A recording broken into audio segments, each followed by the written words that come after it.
Quantos tem um coração de adorador nessa noite, amém? Queria que você fizesse desse canto uma oração agora nessa noite. Vamos fazer isso?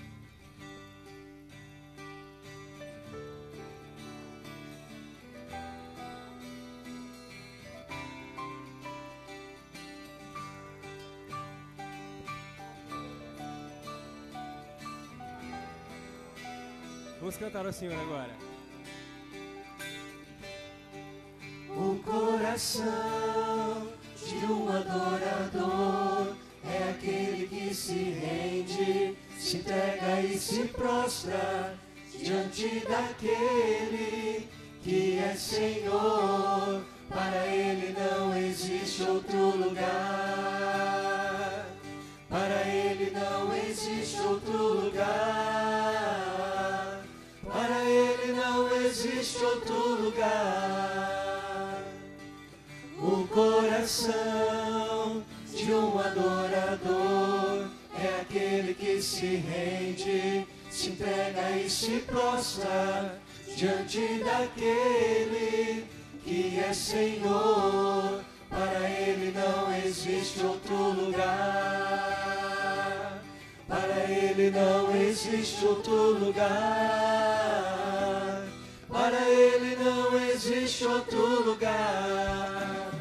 Nenhuma outra fonte para se saciar, nenhum outro abrigo para se derramar. Seus olhos estão voltados pro trono, para aquele que reina para sempre e sempre. Aleluia! O coração de um adorador é aquele que se rende, se entrega e se prostra diante daquele que é Senhor. Para Ele não existe outro lugar. Para Ele não existe outro lugar. Para Ele não existe outro lugar. Nenhuma outra fonte para se saciar, nenhum outro abrigo para se derramar. Seus olhos estão voltados pro trono, para aquele que reina para sempre e sempre.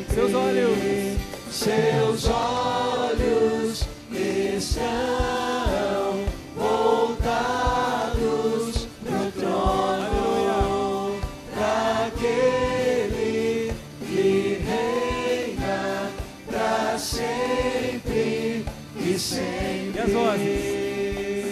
Os olhos estão voltados pro trono, para aquele que reina para sempre e Mais uma vez, só as vozes. Seus olhos estão voltados pro trono, para aquele que reina para sempre e sempre. Seus olhos estão voltados pro trono, para aquele que reina para sempre e sempre, para sempre e sempre. Aleluia! Nós te bendizemos, Jesus. Não há Deus como o Senhor neste lugar. Não há Deus como o Senhor em nossas vidas, Pai. Por isso nós te louvamos, te bendizemos e te aplaudimos com toda a nossa força e com todo o nosso entendimento, Jesus. Aleluia! Santo, santo é o teu nome, Senhor. Nós te bendizemos, Jesus. Aleluia! Santo é o Senhor.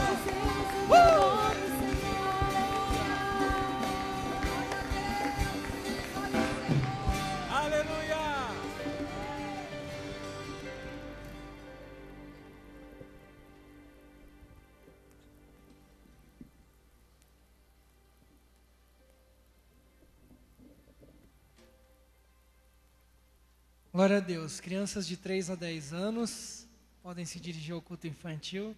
Vamos estar orando pela vida do pastor que vai ministrar a palavra. Amém? Estenda suas mãos aqui à frente. Pai, em nome de Jesus, nesse momento nós intercedemos, oramos em favor da vida do pastor Eliel, que tem a responsabilidade de ministrar a Tua palavra nessa noite, a Tua igreja. Que o Senhor, ó Deus, o inspire, fale através da boca dele. Ó Deus, passe aquilo que o Senhor deseja passar para cada um de nós, para a Sua igreja, trazendo edificação, cura, consolação, esperança, força para o Teu povo. Em nome de Jesus, Deus, prepara os nossos corações também e nos ajude a entender e praticar a Tua palavra nessa noite, em nome de Jesus. Amém.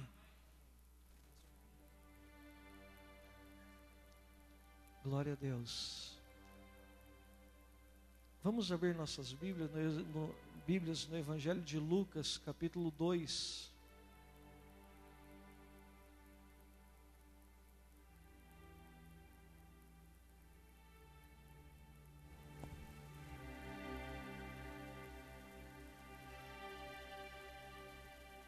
Enquanto os irmãos procuram o texto, eu gostaria de falar duas coisas para os irmãos aqui.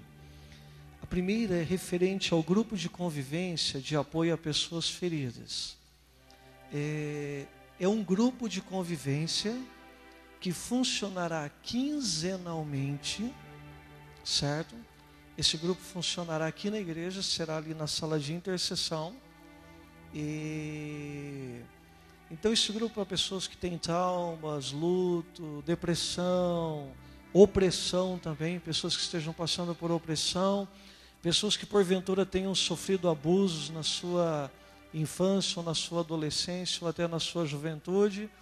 E o processo desse grupo, meus irmãos, será da seguinte maneira: nós teremos encontros quinzenais, que nós estaremos compartilhando partes da Bíblia referente às feridas e às dores pelas quais os seres humanos passam. E aí, a partir dessas reuniões, as pessoas que nós vermos dentro desses grupos que precisam de um atendimento individual, aí nós estaremos marcando o atendimento individual com essas pessoas para dar um trabalho de processo de cura individualmente para essas pessoas também.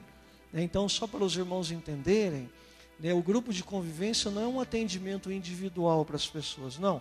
É uma reunião quinzenal, às terças-feiras aqui na igreja, e a partir das nossas reuniões, quando as coisas forem brotando, forem aparecendo, aí as pessoas vão estar procurando os pastores para estarem pedindo ajuda, assim, uma ajuda mais pessoal, aí nós estaremos fazendo esse trabalho, então, fora do grupo, mas mesmo assim a pessoa vai continuar no grupo, vindo quinzenalmente, e para fazer o roteiro todo, até que ela possa realmente alcançar a cura e poder caminhar e aí ajudar outros a serem curados. Nós estamos treinando também a equipe pastoral aqui da igreja para fazer trabalho de aconselhamento. Então as pessoas que vão surgindo nos grupos, algumas eu e a Marli estaremos acompanhando, outras nós estaremos direcionando para os outros pastores e presbíteros também, que estão sendo treinados para fazer esse trabalho de aconselhamento pastoral. Amém, meus amados? A nossa visão aqui é trabalhar com o homem integral, levar a cura espiritual, física e emocional. Amém? A nossa visão, como diz o apóstolo Paulo lá em Colossenses capítulo 1, é apresentar todo o homem perfeito a Cristo. Ok? Vamos ler aqui, e a segunda coisa é sobre a nossa oferta lá, meus irmãos, para a colocação dos vidros lá no espaço de convivência. Então nós já encomendamos os vidros. Então as parcelas cairão sempre no dia 15. 15 de setembro é a primeira parcela. Então, eu gostaria de sugerir para os irmãos que se comprometeram com a oferta da colocação dos vidros, que os irmãos, se possível, dessem cheques pré-datados. Por quê? Com cheques pré-datados, nós colocamos sobre custódia no banco e tem como nós acompanharmos colocando nos prazos próximos que vão cair as parcelas. Combinado, meus amados? Amém? E se alguém ainda não se envolveu com a oferta para o pagamento dos vidros aqui, ainda tem tempo de você envolver-se. Amém, meus amados? Para isso, basta que você procure o Ismael, peça para ele o envelope e coloque lá o valor que você vai contribuir e em quantas vezes você vai contribuir. E aí nós vamos caminhando para colocar todos os vidros aqui no espaço de convivência. Amém? Lucas capítulo 2, versículo 52. Vamos ler todos juntos, meus amados? E vamos ler o versículo 51 e 52. Vamos lá? Então foi com eles para Nazaré e era-lhes obediente. Sua mãe, porém, guardava todas essas coisas em seu coração.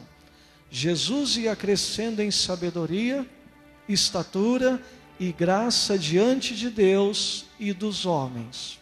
Podeis assentar.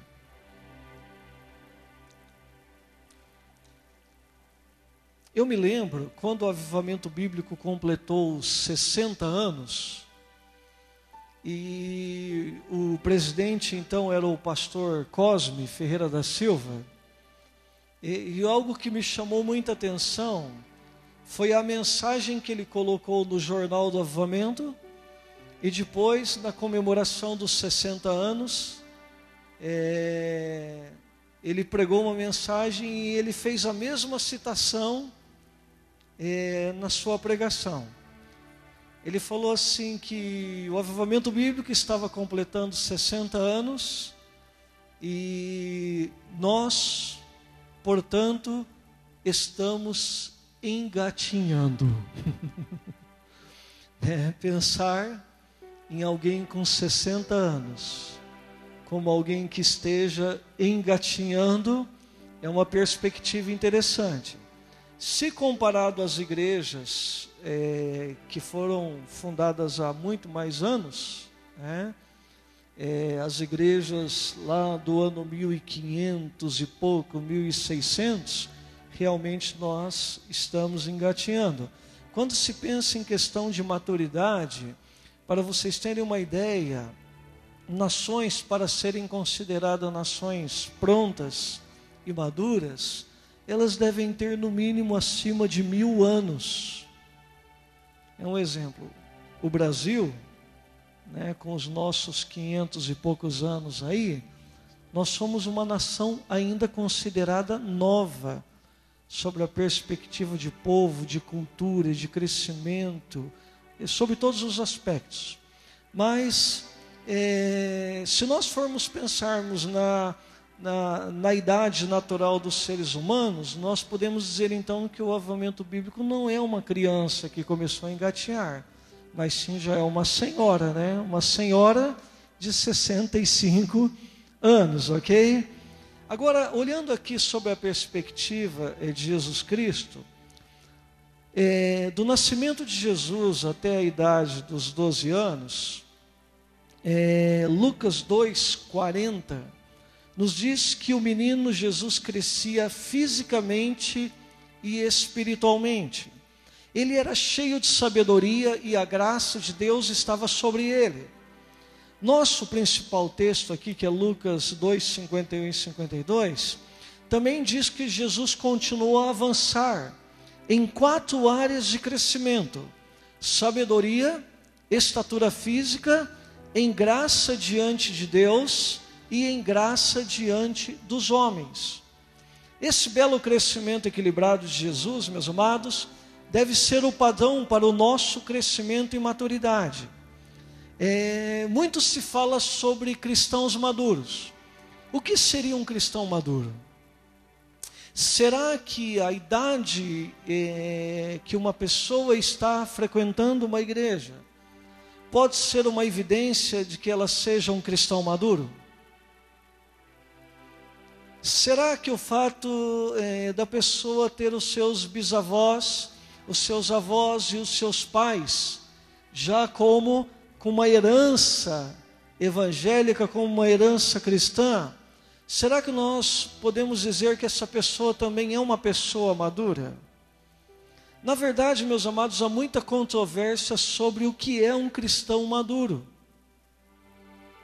Geralmente há muito desequilíbrio, porque nós percebemos muitas vezes em nosso meio que as pessoas que muitas vezes se dizem cristãos maduros, quando elas se deparam com algumas situações extremas nas suas vidas, elas perdem o equilíbrio por completo.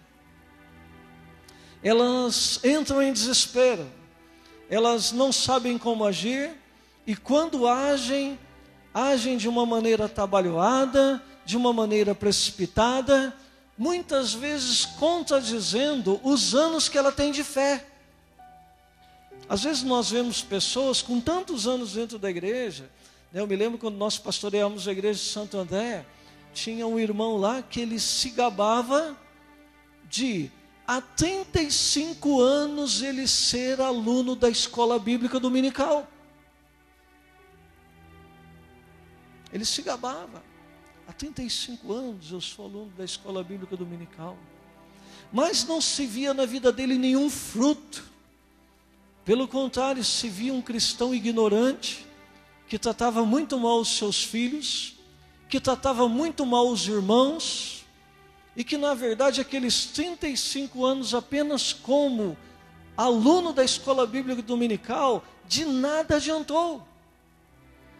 Davi fala no Salmo 119, que ele tem mais maturidade do que os seus mestres, que ele tem mais sabedoria do que os seus mestres, porque ele medita na palavra de Deus. Então talvez aí esteja uma orientação para nós alcançarmos a maturidade, ou seja, nós ouvirmos a palavra de Deus, nós meditarmos na palavra de Deus, e nós vivermos na prática a palavra de Deus. Porque as nossas reações diante de circunstâncias adversas determinam se nós somos crentes maduros ou não. Se nós não somos que nem os crentes da igreja de Corinto, que Paulo fala que eles eram crianças, que para eles Paulo dava leite, porque eles não tinham capacidade de receber um alimento mais sólido, porque eles eram todos crianças na fé.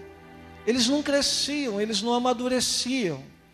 Então, meus amados, para que nós possamos cumprir os planos e propósitos de Deus para nossas vidas, nós temos que ver Jesus como nosso padrão de crescimento para a maturidade. É tão fácil, meus amados, tornar-se desequilibrado e deixar a nossa vida fora de controle e frustrada. Nosso texto aqui, meus amados, nos fala do nosso amado Mestre. E aqui há 4 aspectos da maturidade que são encontradas em Jesus Cristo e que nós devemos olhar para Ele e perseguirmos esses mesmos aspectos para que nós nos tornemos cristãos maduros. É interessante que o apóstolo João, na sua primeira epístola, capítulo 3, capítulo 2 ou capítulo 3, eu não me lembro agora bem o endereço certinho, ele fala assim: jovens, filhinhos, eu vos escrevi porque vocês conheceis o Pai. Pai, eu vos escrevi porque vocês conhecem aquele que vive desde o princípio. Jovens, eu vos escolhi porque sois fortes e a palavra de Deus permanece em vós e tendes vencido o maligno. Muitas vezes em encontro de jovens, né? Quem aqui já participou de retiros de jovens, ou encontros de jovens, ou cultos de jovens, e que de repente o pregador apareceu lá e pegou esse texto e pregou baseado no: jovens, eu vos escolhi porque sois fortes? Quantos já viram pregação assim? Mas, meus amados, o apóstolo João não está falando de jovens de idade cronológica. O apóstolo João está falando de jovens na fé. Ele está falando de pessoas que são crianças na fé, filhinhos. Ele está falando de jovens na fé e ele está falando de pais na fé. Quem se torna um pai na fé? Aí tem muita gente que fala assim: aquele lá é meu filho na fé. Mas às vezes o filho na fé dele tem mais maturidade do que ele. Irmãos, nós não podemos confundir certo? Você evangelizar alguém, para você chamar esse alguém de seu filho na fé. Filho na fé, só podem dizer aqueles pais que pegaram um filhinho e discipularam e ensinaram os caminhos de Deus, e aquele filhinho passou para o estágio de ser um jovem, e agora esse jovem já está passando para o estágio de se tornar também um pai, para que possa ser pai na fé de outros também. Então, meus amados, nós precisamos perseguir a maturidade, né? A conversa desse século aqui que nós estamos passando agora é o quão fracos são os crentes atuais. Meus amados, há muita fraqueza espiritual nas nossas igrejas nos últimos dias. Muitas pessoas que se convertem e não são discipuladas, e não aprendem a palavra, e não crescem na palavra, e qualquer vento bate, já muda de igreja, e aí começa a pular de igreja em igreja, tocar de igreja em igreja, e pessoas que nunca crescem, pessoas que nunca amadurecem, e vão sendo levados de um lado para o outro. Hoje, meus amados, isso está geral. E como eu falei para vocês aqui, que um dos objetivos dos nossos grupos de convivência é levar as pessoas à maturidade. Grupo de convivência de casais, levar os casais a uma maturidade no casamento. Grupo de convivência de apoio a pessoas feridas, levar as pessoas que estão enfrentando problemas emocionais, que têm feridas emocionais, que têm traumas, que têm feridas de abusos emocionais, morais e outras coisas mais. Meus queridos, a ideia é levar essas pessoas a um processo de cura, para que depois elas possam se tornar também pessoas que levam a cura a outros. Grupos de convivência para homens é tornar o homem completo em Cristo, para que esses homens possam discipular outros homens também. O grupo para as mulheres, meus amados, é para ensinar essas mulheres como que uma mulher cristã deve viver e proceder na sua fé, para que essas mulheres então tornem-se mães. Como Paulo fala para Timóteo, fala, olha, tratem as mais idosas na igreja como mães, ou seja, pessoas que estão num patamar de ensinarem as mais jovens a andar nos caminhos do Senhor e ensinar a palavra de Deus. Paulo fala assim, a mesma fé que teve na sua avó Lloyd e na sua mãe Eunice. Meus amados, igreja, reino de Deus, é um lugar de você encontrou Jesus Cristo, você foi salvo, você nasceu de novo, a sua caminhada agora tem que ser rumo à maturidade. E para isso, nesta noite, eu quero usar o exemplo do nosso amado Mestre Jesus Cristo, né? E o título do nosso sermão hoje é Buscando a Maturidade Equilibrada. Vamos falar juntos, Buscando a Maturidade Equilibrada.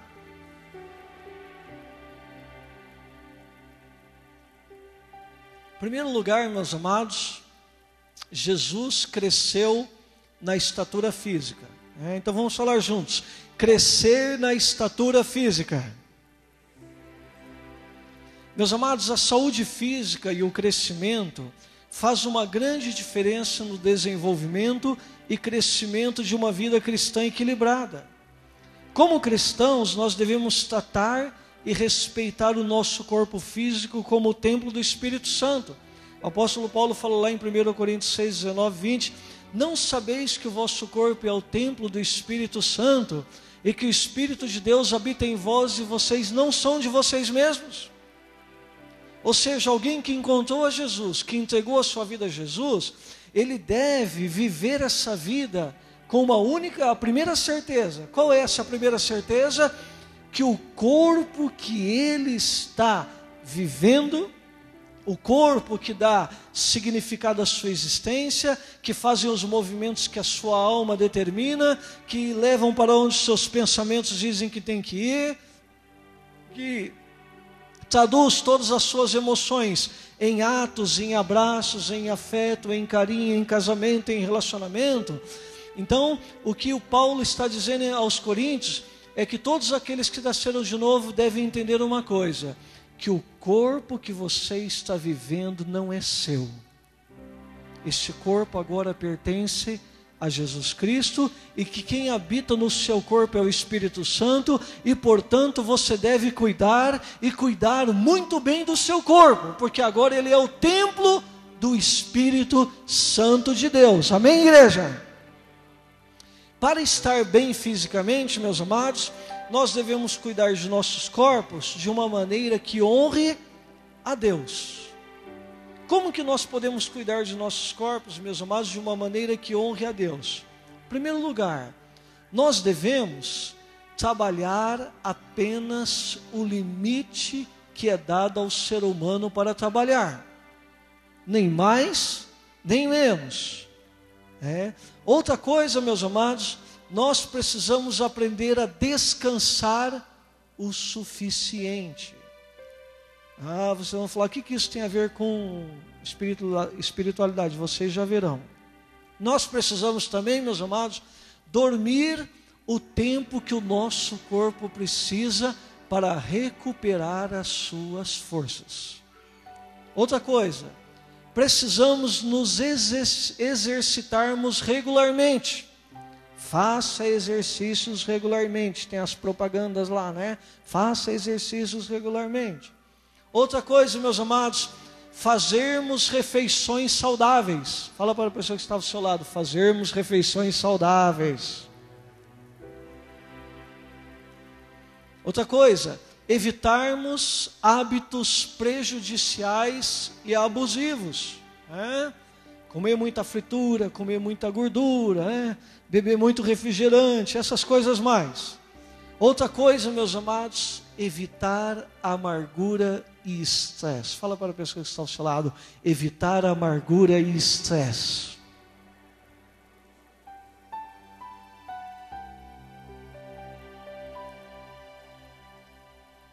Meu irmão, você acha que alguém que trabalha mais do que deveria trabalhar, alguém que não descansa o suficiente, alguém que não dorme o necessário, alguém que não se exercita regularmente, alguém que come de qualquer jeito, não come salada, não come frutas, não come verduras, nada, não come legumes, o negócio é só arrozão com feijão e aquela carne gordurosa, quando não é o sandu bom. Então, meus amados, vocês acham que uma pessoa que tem hábitos prejudiciais e abusivos, vocês acham que uma pessoa que vive amargurada e vive estressada, como que você acha que o Espírito Santo habita num corpo assim? Como você acha que o Espírito Santo vai agir através de um corpo assim? Isso é interessante. Falei para vocês que meu pai está completando 78 anos. Meus amados, é um absurdo. Meu pai nunca fez uma cirurgia. Nenhuma. Nunca ficou internado. Sabe o que é isso? Pastoreou 38 anos. Eu brinco com ele, né? O que não aconteceu com o senhor sobrou tudo para mim. Ele dá risada, né? Dá risada, né? Que não aconteceu, que ele está sobrando tudo para mim. Mas é brincadeira, meus amados, mas eu tomei uma atitude também. Agora aos 44 anos. Estava aí levando a vida meio meio na boa aí, né? Só comendo muito churrasco, né? Comendo muito bolo.